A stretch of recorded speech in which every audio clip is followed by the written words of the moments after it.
Welcome, guys, back to the Grateful Living podcast. Today, I'm thankful to have Wes Woodson with me today. Wes is the founder of The Hidden Company, a clothing company using the power of storytelling to empower people to be their true selves unapologetically. Wes, thank you so much for being on. Thank you so much for having me. I am super excited to be here. Super Aw- excited. Awesome. Thank you for joining us. So, take it back to the beginning. What you were like as a kid, where you grew up, your family situation, things like Yeah, that.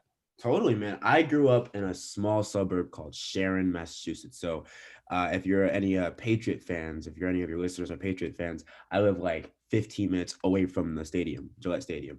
So I live actually so close to the stadium that like on game nights, I could hear like the crowd. I could hear when every time the Patriots would score a touchdown, I could hear the riflemen shoot the gun to celebrate. It's nuts. Yeah. But yeah, I grew up in this small town called Sharon, and I have an older brother and older sister, two parents who were, my mom's a mental health therapist and a school adjustment counselor. My dad worked in corporate America for many years, and they worked together to build this beautiful life in the suburbs, right?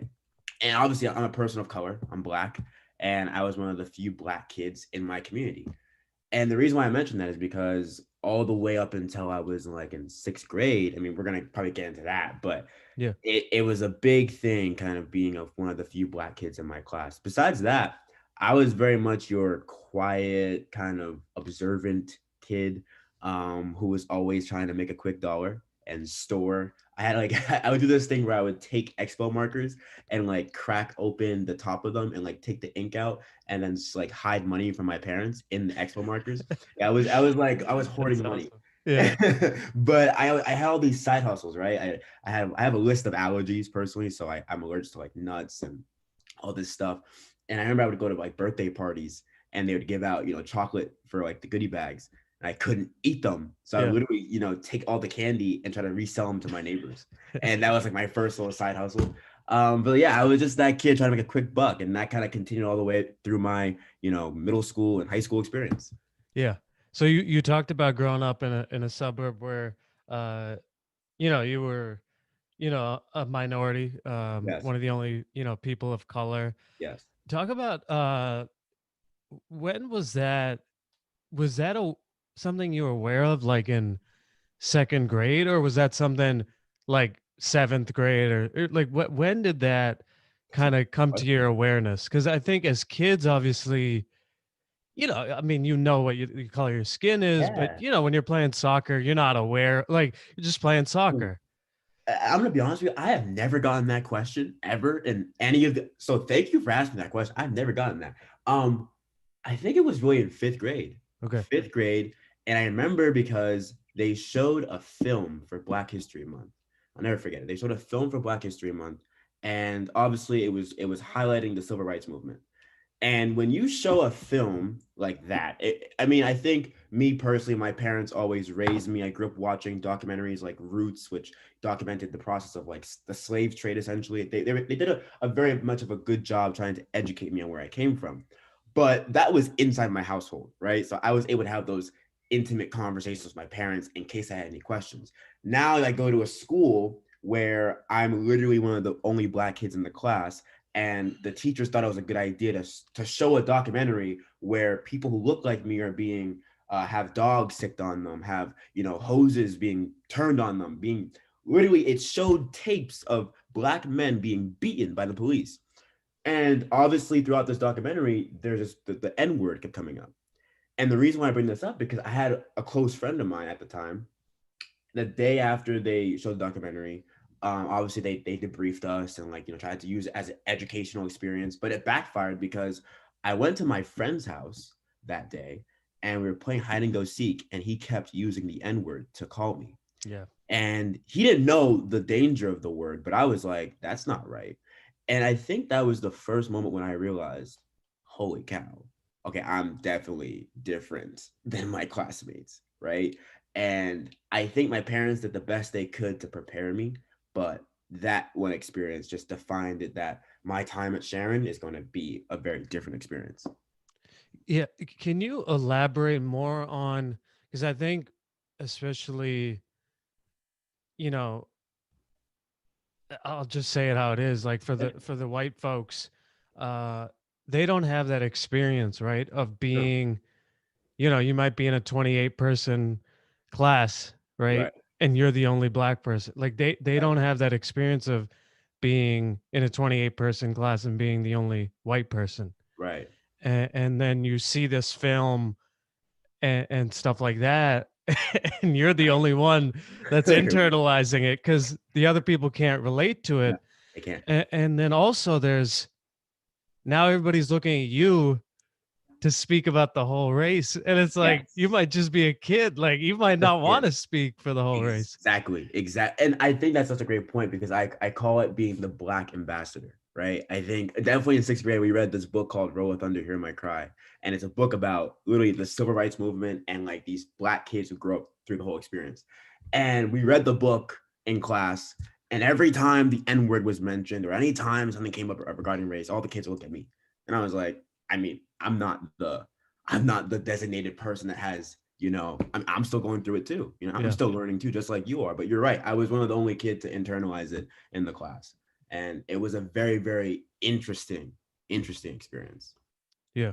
Yeah. Especially what you do now. You Yeah. talked a little about it with the side hustles, but were you introduced to entrepreneurship at a young age, or is that something you know that came up into your mind in high school or college, or had it always been in your mind that maybe someday I'll do something on my own? It was always just like cool idea to make quick money. Like I said before at the beginning of the podcast, I have an older brother, and he and I would always, or he would obsess over like, he'd watch this TV show called The Secret Lives of the Super Rich. And it was like this MTV show that would like document all these rich people, like, or obviously that show MTV Cribs. Yeah. And he would like obsess over these mansions and stuff like that.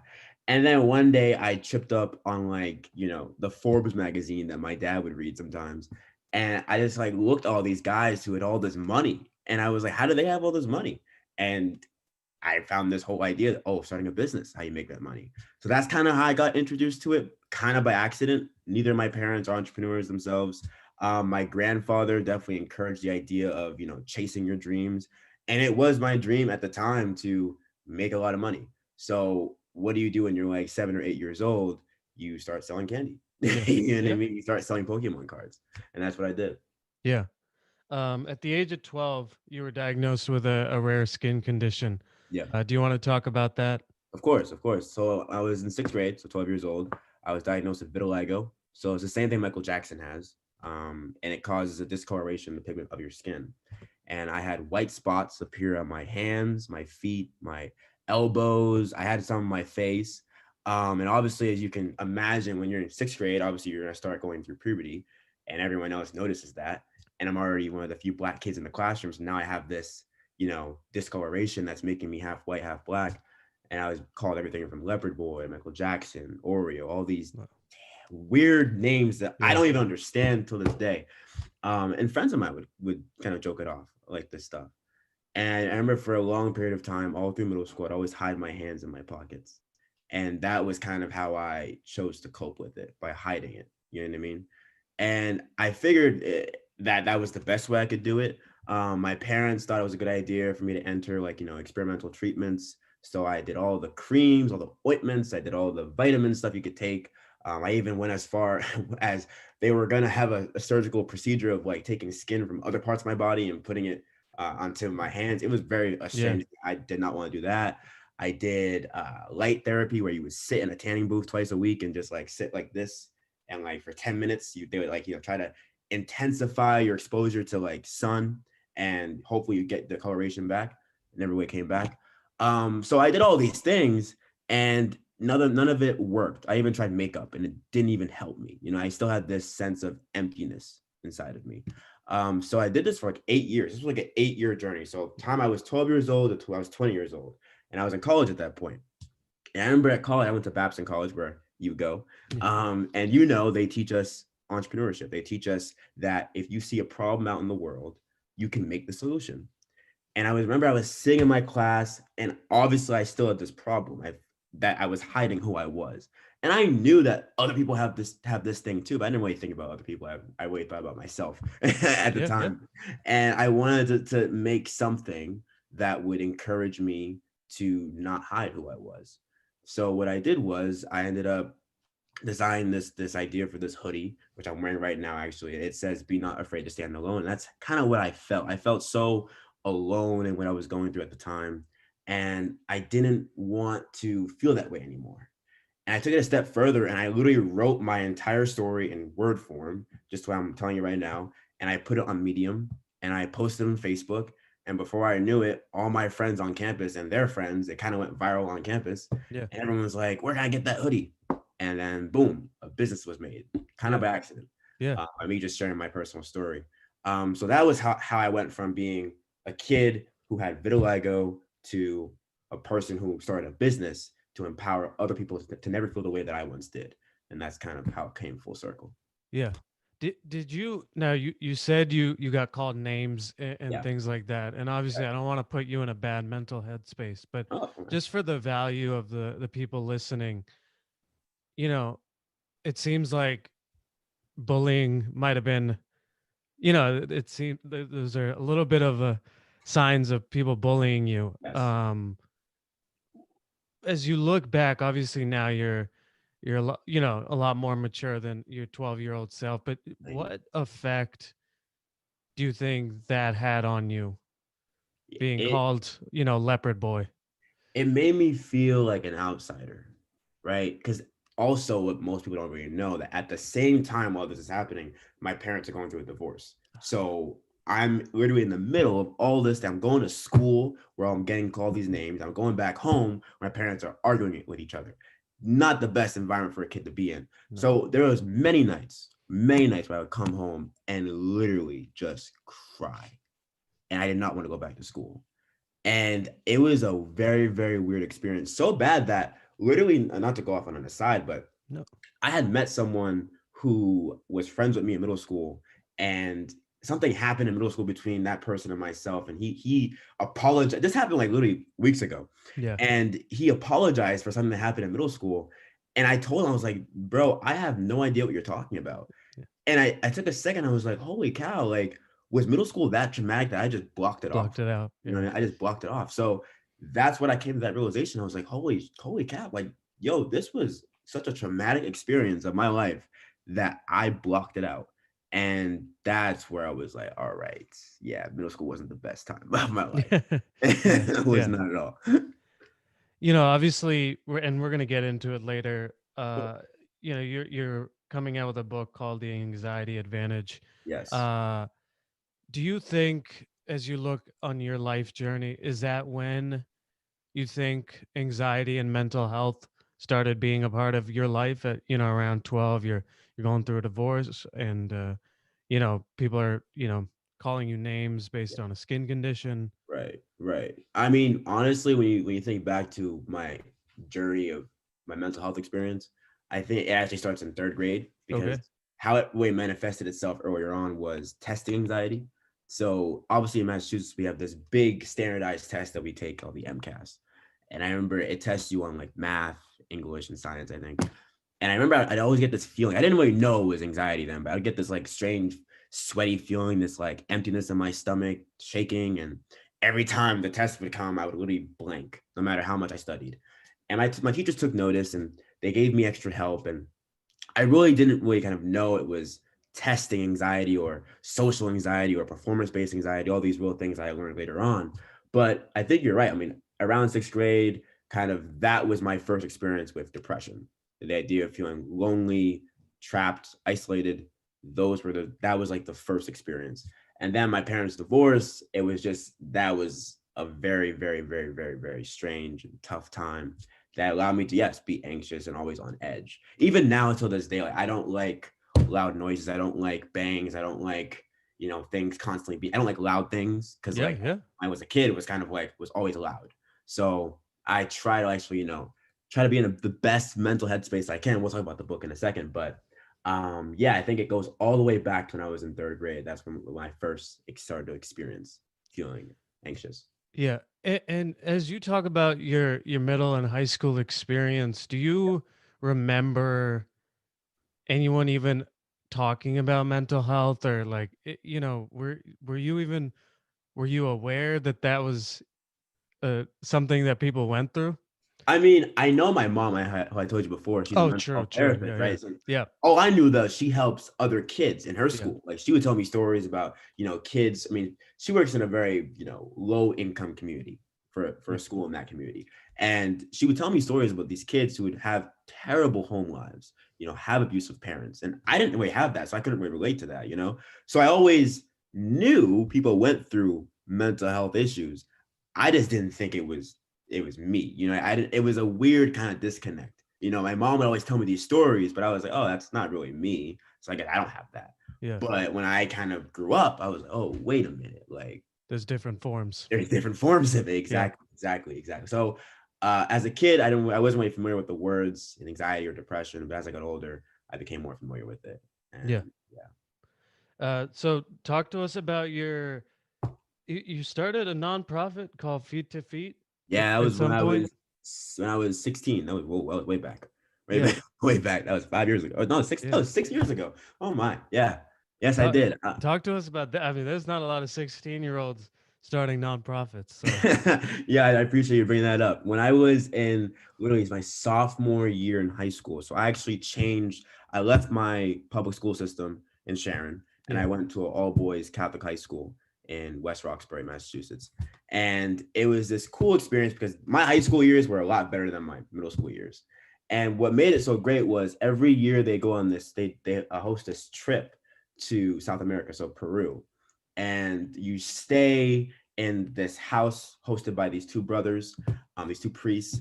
And for a week, you spend your spring break essentially going into the hills of Peru and helping and building homes for the homeless, helping play with kids. And I got a chance to see life from a different perspective.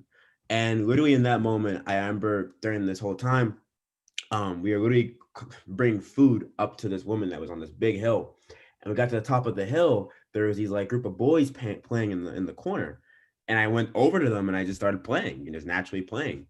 And one of them came up to me and I picked him up and I noticed he had no shoes on his feet, like no shoes on his feet. And I was like, yeah, how is this boy playing soccer? Mind you, there's no like pavement, there's just yeah, literally dirt. It's just yeah, dirt.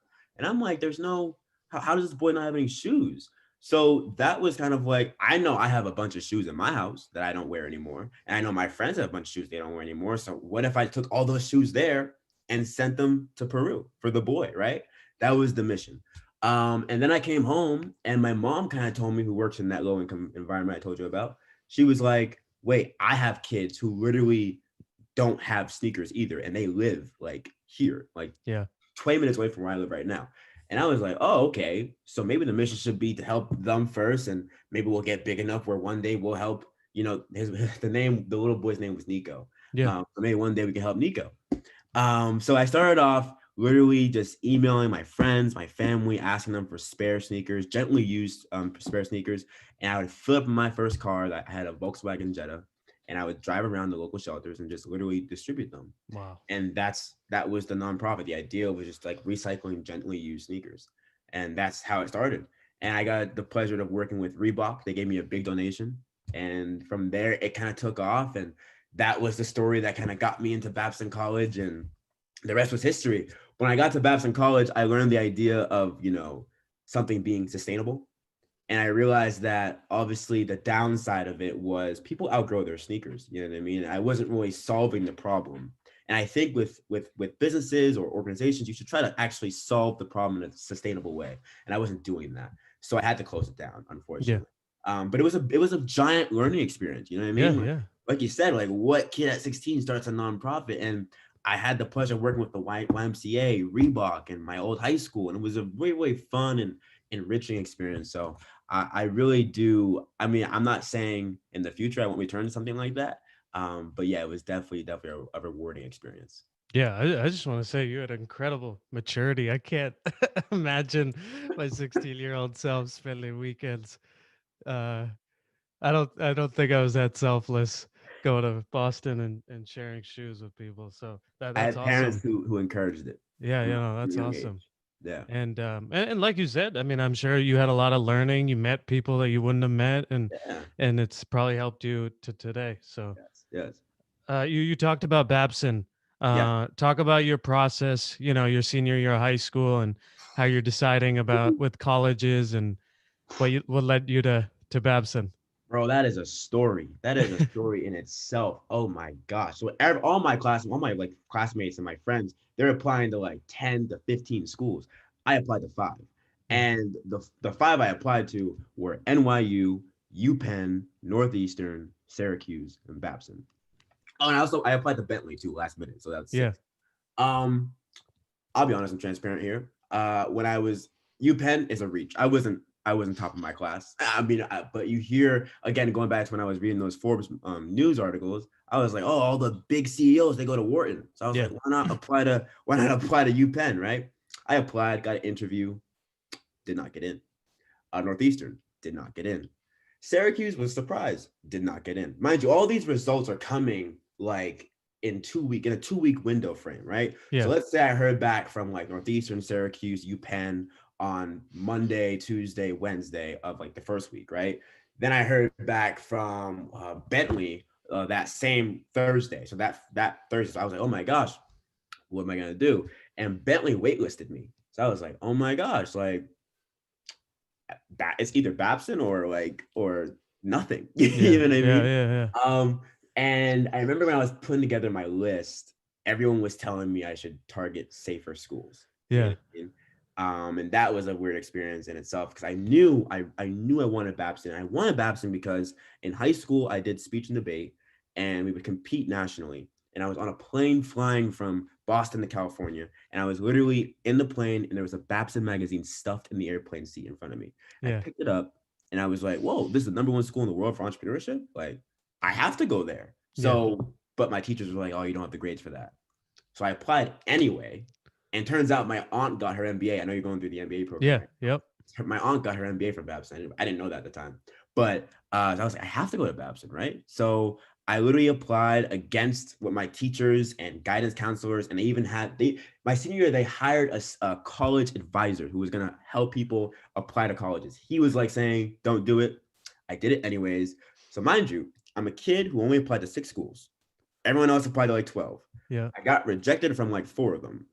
Babson was like literally, like literally, I was praying. Matter of yeah, fact, I went to a Catholic all boys school, like I said, so I was in yeah, the chapel every day praying. I was like, yeah, "Yo, please, like God, please, like please." So the last day, I was in a meeting with my president of the school for something completely unrelated. The day that the decision was going to come out for Babson, and my mom knew I was very anxious, and she was like, I didn't want to check that when the decision came out, so she had called the president's secretary, made her interrupt the meeting when the decision came out, made her pull me out from the meeting, and made the secretary walk me to my laptop to check the decisions. I did not want to do it. I cannot handle a rejection, yeah, but I got in. I yeah, got in. I got in, and it was like, oh my gosh. I remember I cried like a baby in the middle of my guidance counselor's office. It was crazy. And the rest was history, man. I was so happy. Like, you couldn't tell me anything. I mean, they actually admitted me through the GAP program. I'm not sure if you heard about that. no, no, So the GAP program, they call it something else, but you take your first semester off and you come in January. okay, And I was like, shoot, sign me up. I don't care. Like, I'll do it. And I already had the nonprofit. So I was like, you know what? I'll just take the first 3 months and I'll just work on that. yeah, And that's what I did. So I ended up coming in January, so a semester late. And I still graduated on time because you just kind of take it accelerated. So I guess you can yeah, say I graduated quicker, but it doesn't really matter. But yeah, so that was kind of my Babson or my story to Babson. yeah. Talk about your experience there. Obviously you're a recent grad, but what stands out in terms of if someone's listening to this and just entering college, what were some of the things you did right and things like that? Oh yeah, man. So I would say the first thing that I would always talk about when that question comes up is the hands-on learning experience. I know you're going through the MBA program, but for the undergrad, we go through FME, which is Foundations in Management Entrepreneurship. And what they do is they give you real money to start a business. And when I was applying to schools and I was reading about Babson on that article on the airplane, I was like realizing that like not many schools give you the opportunity to get your hands dirty that fast. Yeah, So that was a big thing that just sold me on Babson right off the bat. And so I come into Babson with this idea of like, I'm taking a class where they're going to give me $3,000 to start a real business. Cool. So that was one of the cool things I loved about the place. And their idea of like incorporating not only entrepreneurship, but like interpersonal skills in every class you take. And it's a very much of a group work based college. And like they encourage the idea of working within groups. And I love that because it exposed me to some of the smartest people I have ever met. Like honestly, like there were kids who actually gave up going to Ivy League schools to go here, and I was like, Yeah. oh my gosh, like that's crazy. There were kids who had started multi-million-dollar companies who were younger than me, and I was like, oh my gosh, like this was crazy. So it was the teamwork, the hands-on learning, and the people that I just love about Babson. But going back to your question, personally, specifically about what did I do right, I would say coming in a semester late I was eager to make friends. So even though I came in a semester late, during that semester off, because I do live close to Babson, I was still on campus as if I was a student, attending like clubs as if I was Yeah. a student. I was trying to get like established connections and like not to say that I knew this, but those same connections I made are the same connections I have today that allow my business to grow. You know what I mean? Yeah. And Yeah. Yeah. those are the same supporters who buy my hoodies, who are buying my books. You know what I mean? Yeah. So it was definitely this idea of not being shy and getting out there as much as I could. Yeah. You talked about it a little bit, but so I guess the hidden company came out of My sophomore uh year. yeah, came out your sophomore year when you started you posted a Medium Yep. post about vitiligo. Yes. It was Okay. called I Am Leopard Boy. Yeah. Yeah. Yeah. What, cuz I think, right, a lot of people have things they're dealing with that they do hide, right? Yeah. And so that's why it's such a great company name. Thank you. Yeah. Thank What was it that got you, oh, like if you could for a second just go back to that 2018-year-old self, you. how did you first think about writing about it? What was, cuz I think so often in our society, Mm. showing our weaknesses or failures or whatever is discouraged, Yeah. as a perfection culture. Right. And you're going against the grain of that, Thank you. Yeah. so what get talk to me about that, your go back to your 2018-year-old self, and what made you write it, and then what made you click the publish button. Yeah. So when I go back to there, that's sophomore year, and I don't know if this is true across different colleges, but sophomore year, I was told by upperclassmen that that's the worst year of your entire Babson experience. And it's just because maybe the course load, maybe because like people are starting to change friend groups. I don't know what happens. It's just sophomore year is not the best place. Yeah. And that was, oh my gosh, I was in a very dark place. So if I had experienced depression when I was in like sixth grade being called leopard boy, just being in a place in a school where again my friend group was changing, so I didn't really have that close group anymore. So I was alone, and I was dealing with this thing, like I don't know how to put it, but it was like this dark cloud. And I just remember I was like, I mean, I always loved to write as a kid. That was how I kind of escaped, I guess you can say. Yeah. I'm not afraid to admit I had a diary when I was a kid. Yeah. So writing about my feelings always came natural to me. And a friend of mine just happened to tell me about Medium. I didn't really know what it was.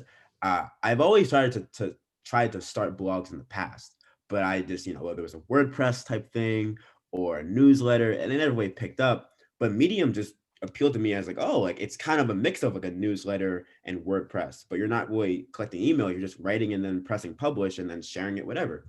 So I remember, like I said, I was writing already about my feelings of feeling alone and feeling kind of like this outsider, and putting it on Medium just seemed natural. And I did. And I'm lucky that it worked out the way it did. But I was so scared to press the publish button, like so scared. Because you said people don't really, they're not open about this. And I was open about my vitiligo and my depression at the time and my parents' divorce with only a handful of people.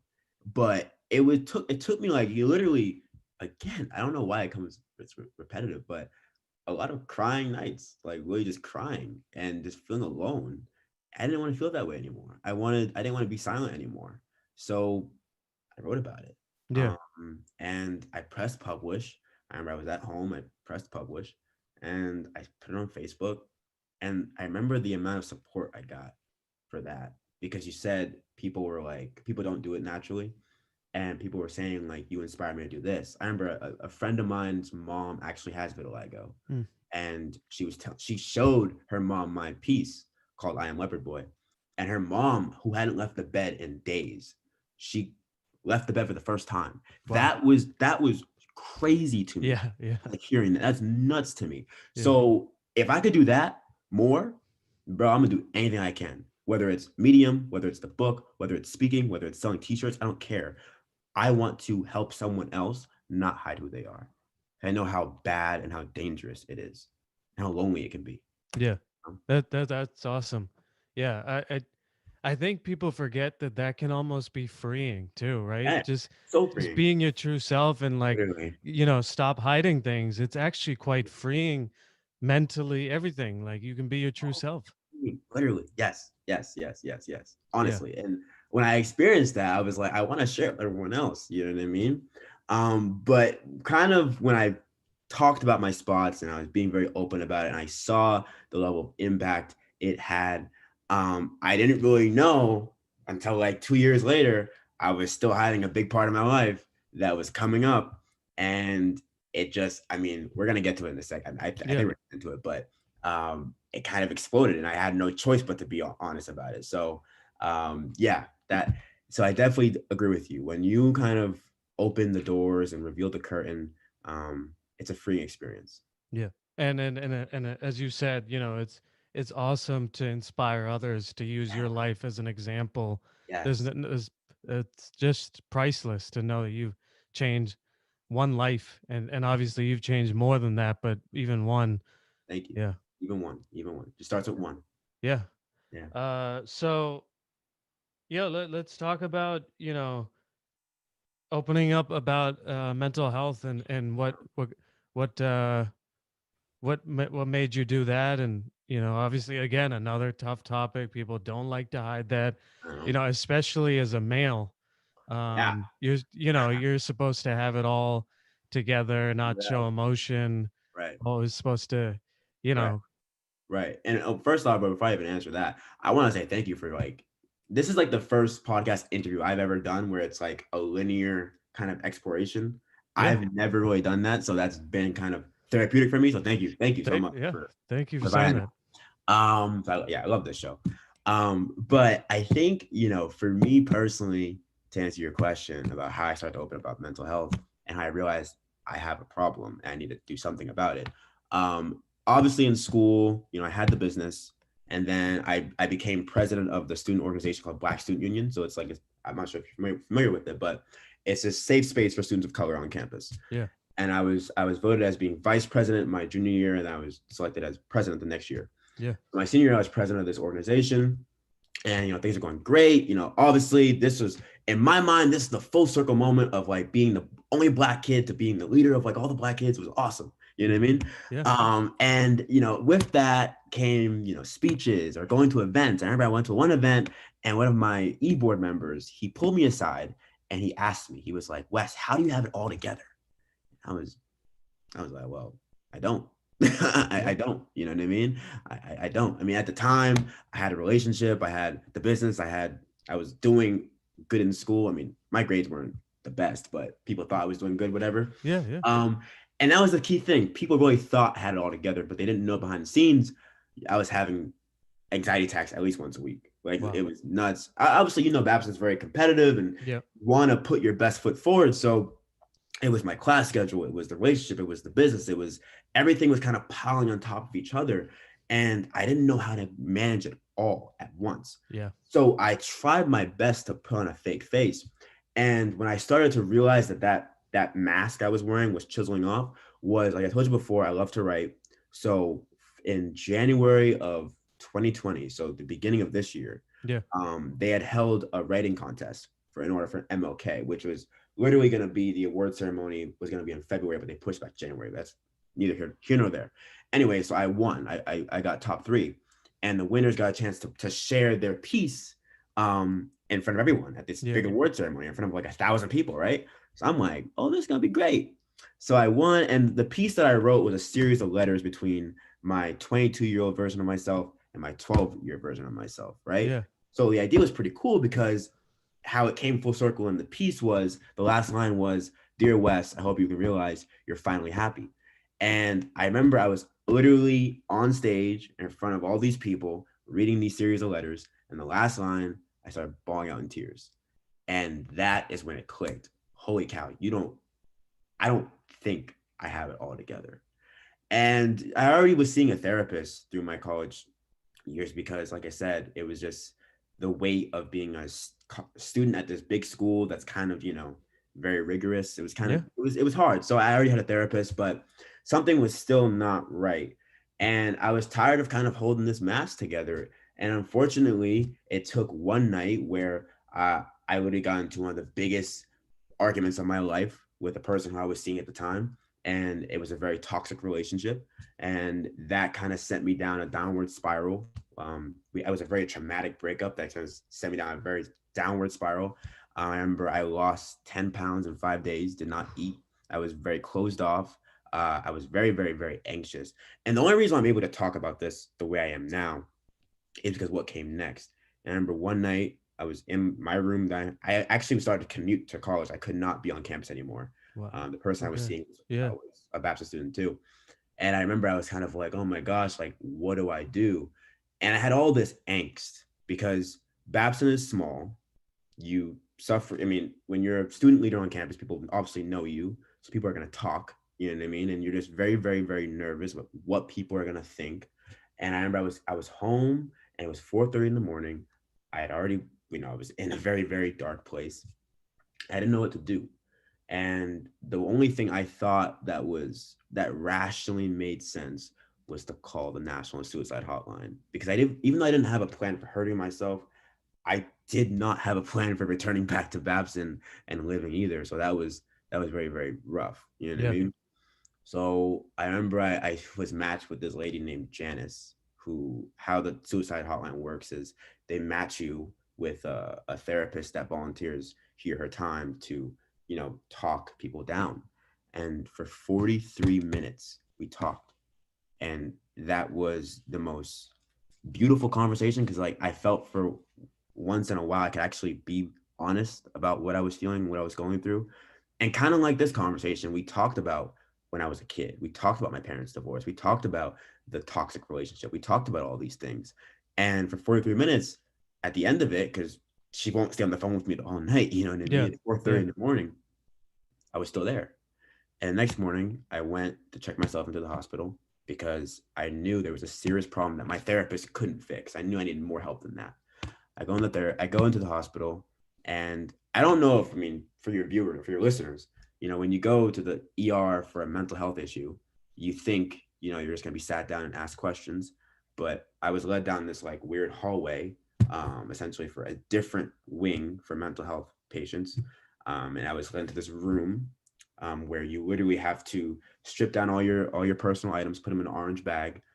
You put a Johnny on, and you go into this child-proof room. I'm 22 years old. What the hell I need to be child-proof from? Yeah. And I realized in that moment, oh, Kyle, I gotta be protected. Like I gotta be safe from myself. You know what I mean? They think I'm at risk of harming myself.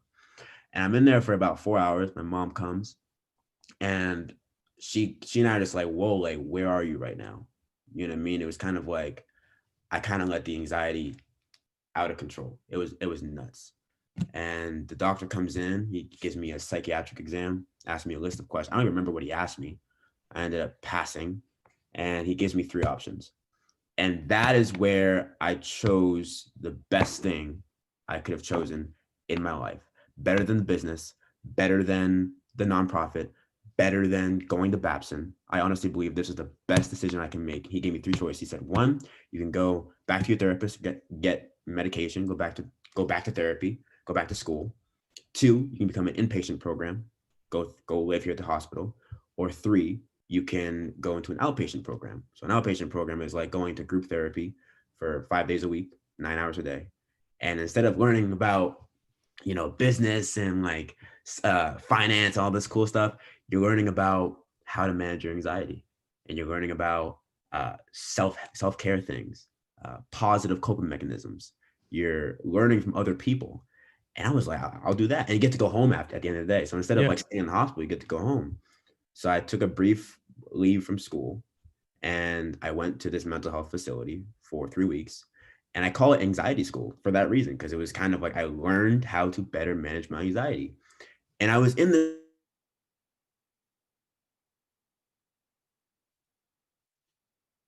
for 3 weeks. Yep. So I was in the mental health facility, and like I said, I learned so much. I learned so much about anxiety. I was among other kids who were anxious, who suffered from eating disorders, depression, anxiety, of course, self harm. A girl had walked in with bandages on her arm. I didn't really know what that. I never had seen that before in my life. But I didn't really know. I felt guilty being there, but I knew I was learning so much, so I kind of stayed. I kept going. And I remember I had so many friends at school and even outside of school who suffered from anxiety. And I wish they were learning the same things I was learning. You know what I mean? And then that's where the light bulb went off. I was like, why do I have to go to the lowest point in my life to get access to this level of knowledge? You know what I mean? And that was when I was like, you know what? I want to do something about it. And I told you before, I love to write. Why not write a book? And that was kind of where I was like, the light bulb went off again, and I ran with it.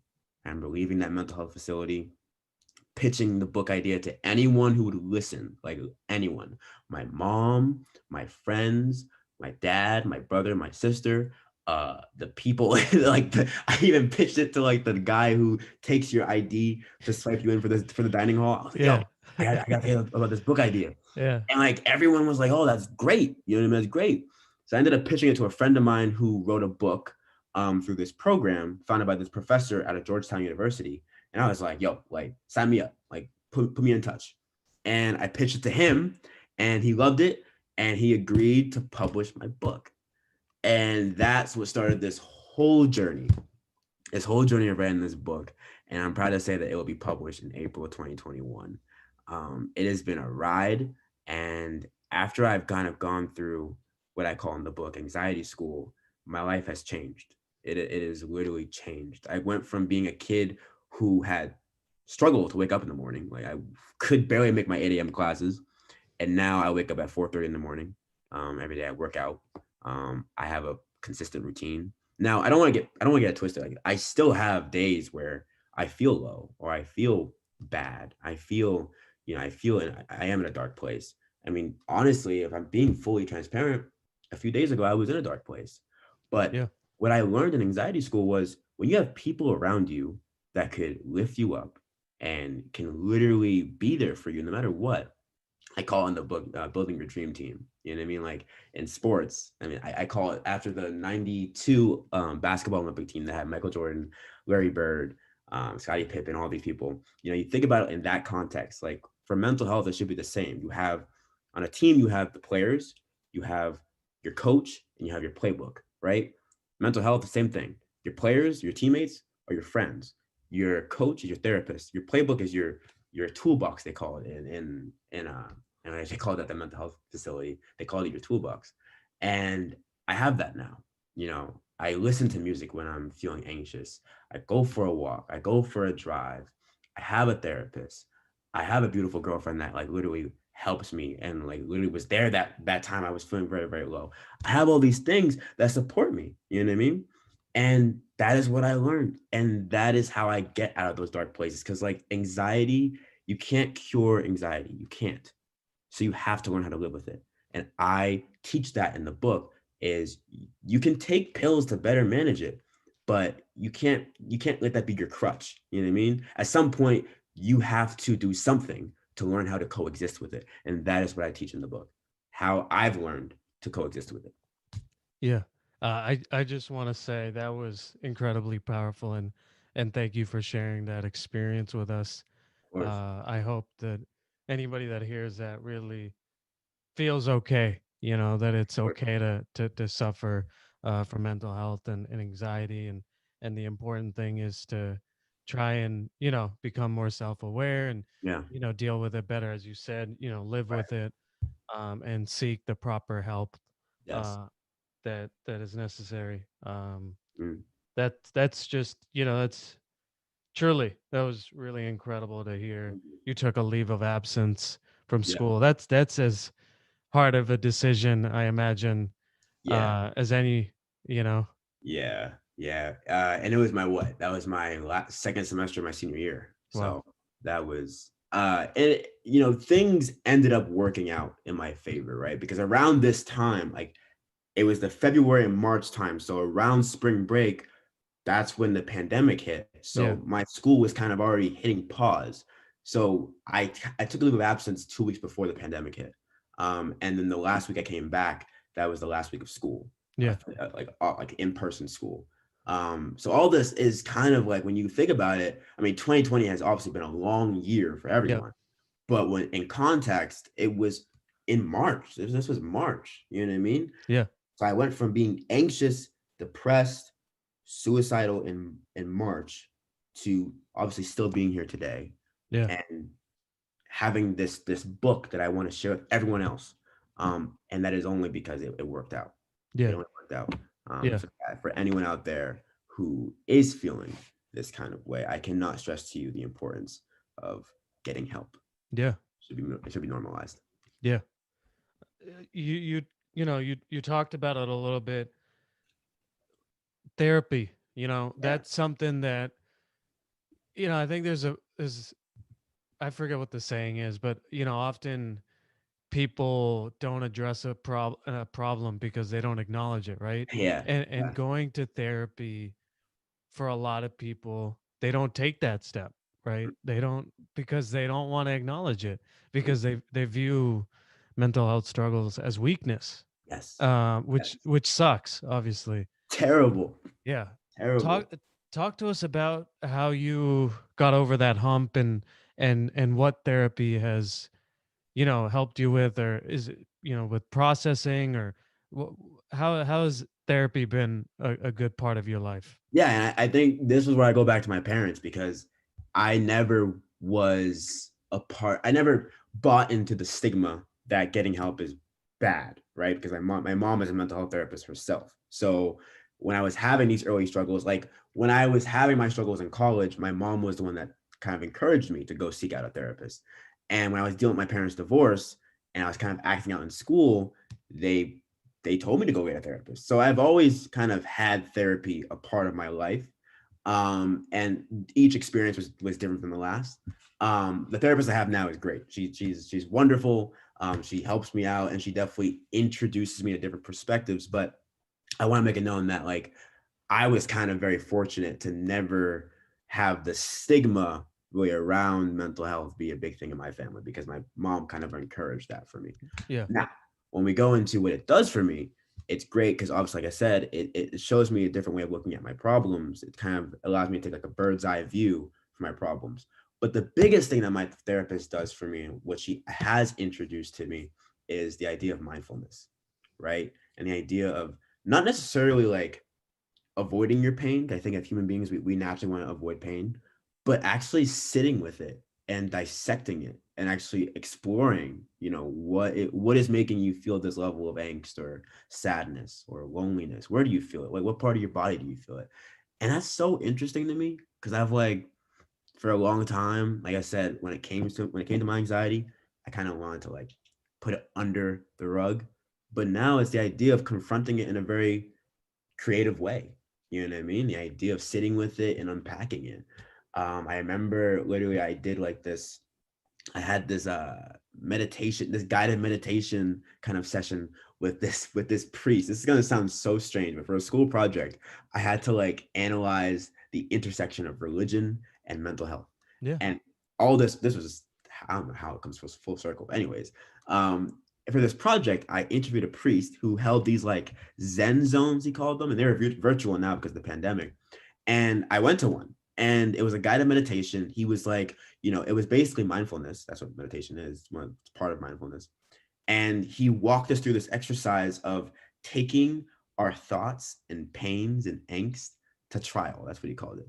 And he like had your mind. He was like, imagine your mind that there's like a jury in your mind, and you take these thoughts, and you're trying to like convince the jury that they're real. And I'm like, oh, when you do that, you're like, wait a minute. I'm just assuming these things. I'm just assuming that if I walk into this room, everyone's gonna see my spots on my hands. Like that's an assumption. You know what I mean? It was just a cool exercise of like Yeah. mindfulness. I love it. I love it. Yeah. And so my therapist and the priest who I literally met by just a pure by accident actually have taught me the beauty of mindfulness. Yeah. Yeah. The other thing you mentioned briefly was you're now in a new relationship, right? Yeah. Yeah. Talk to us about, obviously breakups can be very traumatic, right?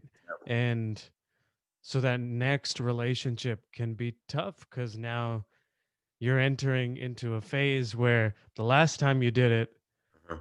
it didn't end so well. Nope. How did did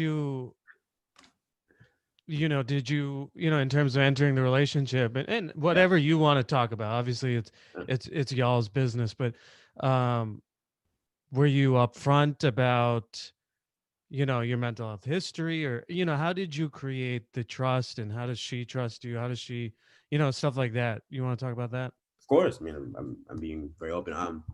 I was what I learned when I was in therapy is the idea of transparent communication, and I think in a relationship you definitely have to be transparent with one another. That's how trust is built. Now, I believe that when you look for a partner or you look for someone who you love and who you care about, it is so important to be transparent with them. So on that note, I was transparent off rip. I was the first day. I mean, I didn't want to hide that part of who I am.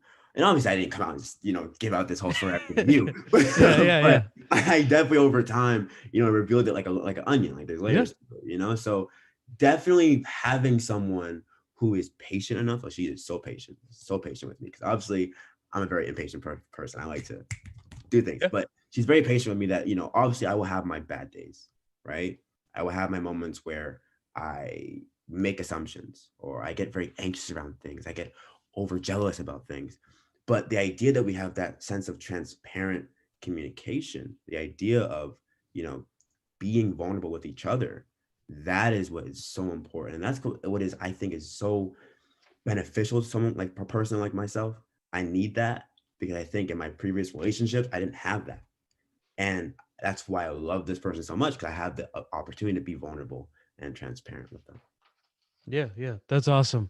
Yeah. As I look, we've talked about, quite a few things. Was there anything that we didn't talk about that you wanted to? Bro, I think you covered it all. Like this, you definitely have given me a linear kind of path of like, being born to like to like now. So I want to Yeah, say thank you, bro. You covered yeah, everything. yeah. Everything. Awesome, awesome. Um, yeah. So I guess you know, talk to us about what the immediate future looks like for the Hidden Company. The book's coming out in April of 2021. Do you have more, or are you currently selling any merch, like hoodies and stuff? Yeah, you can Yeah. you can literally for last month I dropped a hoodie. Yeah. I'm not sure if everyone your listeners know this, but the mental and like the National Mental Health, they have a ribbon similar to the breast cancer one. But the color is kind of like this bright green color. And I wanted to make a hoodie in honor of that based on basically a tribute to my mental health experience, but empowering other people to not hide theirs and kind of be open about it more.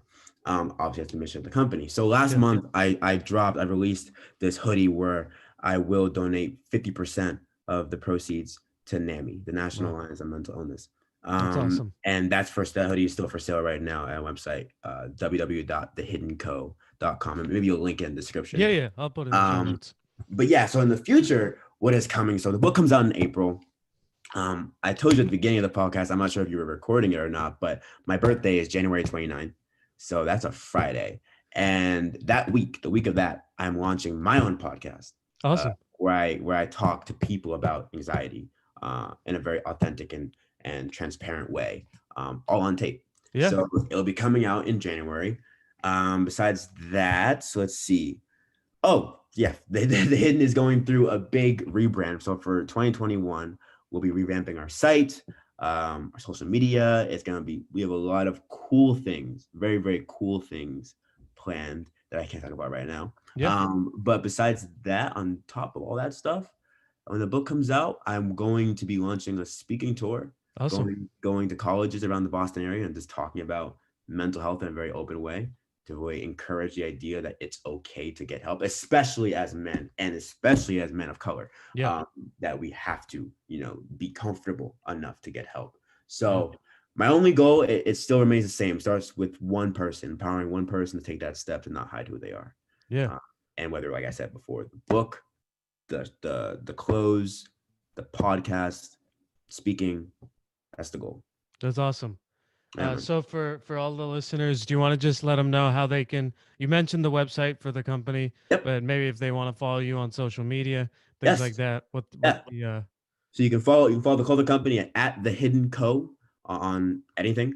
And my personal, you want to get in touch with me, you can literally get in touch at Wes Woodson on everything. So that is my name on anything: LinkedIn, Instagram, TikTok. I don't make a lot of TikToks, but yeah YouTube, definitely YouTube. Also, I have this cool thing where I actually want people to text me, so I will send you the number, yeah and you can post it in the description. So shoot me a text message. I would love to chat with you. But yeah, I look forward to connecting. sounds good. Yeah, Wes, man. I just want to acknowledge you. It's obviously when I look at guests and stuff like that, I try to get an idea of who they are, but just Of course. listening to the story, it's awesome Thank you, to man. it's very powerful. Thank And you. seeing you going after your dreams is awesome. And as we talked about, I hope people find inspiration from you opening up. And this is strength, Thank right? You're selling books, you're selling merchandise, you. and you're spreading a message of mental health being okay and being a part of your identity. Thank you. So thank you so much for being on. Thank you so much for saying that, and thanks so much for having me, man. It was an honor. I had so much fun with this, and let's definitely stay in touch. Yes, sir. Thank Uh, you. all right, talk soon. Talk soon.